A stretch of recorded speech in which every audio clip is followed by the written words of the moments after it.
Welcome to New York, the capital of the world. My name is Dominic Alfonsetti, and I'm the Chief Concierge at the Intercontinental of Barclay.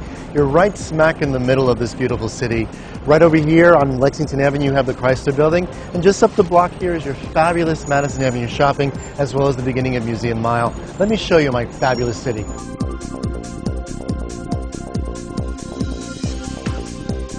As we take a short walk towards Rockefeller Center, I just want to share some history about the Intercontinental of Barclay.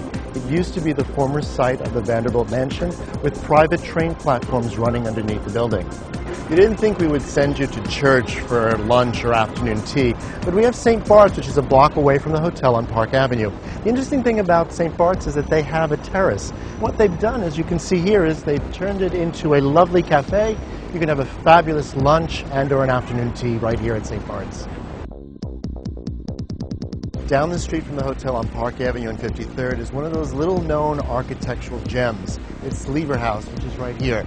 It was the first skyscraper built of glass and steel, so it's right by the hotel, and it just happens to be right here on Park Avenue.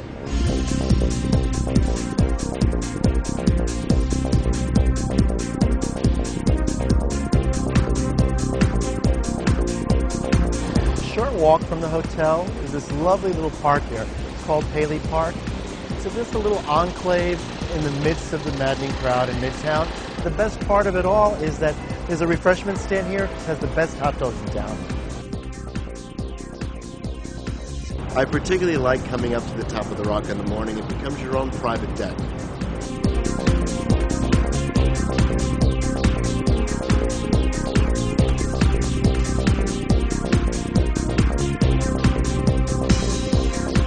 Everybody comes to New York to shop. Just outside the doors of the hotel, we basically have the finest shopping on earth. Your Madison Avenue, your Fifth Avenue. Lexington has a lot to offer with your shops and boutiques here on Lexington. And for a little break, we're going to stop in my favorite little bistro and patisserie, Payard. Come on, let's go. This is Payard. They have the cafe here where you can have a light bite, or you can have a meal over there in the brasserie. But the one thing I like about Payard is that you cannot leave until you have their chocolate. Have a look.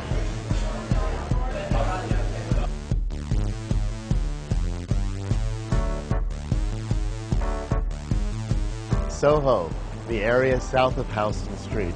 Original birthplace of the modern-day department store. Did you know Mary Todd Lincoln bought her first set of china here? From bohemia to fashion, couture, and designers.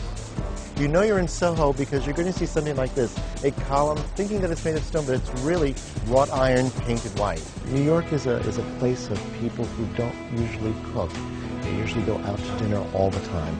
I love to send my guests to the River Cafe because when they're looking for a restaurant with a fabulous view of the city, you cannot beat the ambiance. The view is absolutely spectacular.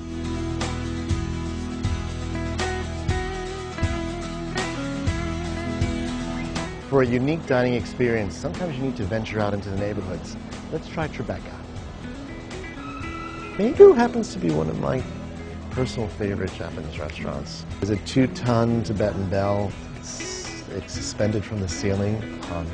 Under the bell, there's a life-size ice sculpture of Buddha with fire in a reflecting pool, and that just sets the tone for a fabulous dining experience. If you're out to impress, this is the place.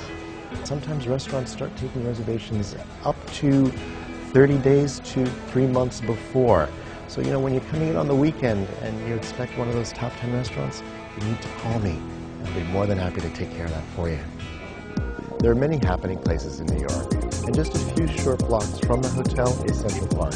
There's so many things to do in Central Park. You can rent a boat, have lunch at the boathouse, or right over here you can rent a bike and explore the park on your own, or even just walk around and do people watching. Did you know Central Park had 2 zoos?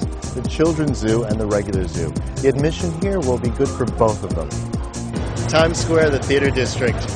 There's only about 2 theaters that are actually on Broadway. It's not so much the location that differentiates whether your show is on Broadway or off Broadway. It's the number of seats. People come and ask me where the happening places are in New York. Well, New York has always been happening. It just depends on where the happening takes place. At the moment, it's the Meatpacking District, which is undergoing a tremendous renaissance. At night, the red carpet comes out, the velvet ropes come out, and all the nightlights seem to just pop out of nowhere. It's just one very, very happening place. To get into these hot clubs, just see us. We'll make the necessary calls. I hope you enjoyed our little tour of New York, the top of the world. Come and see us and we'll show you firsthand.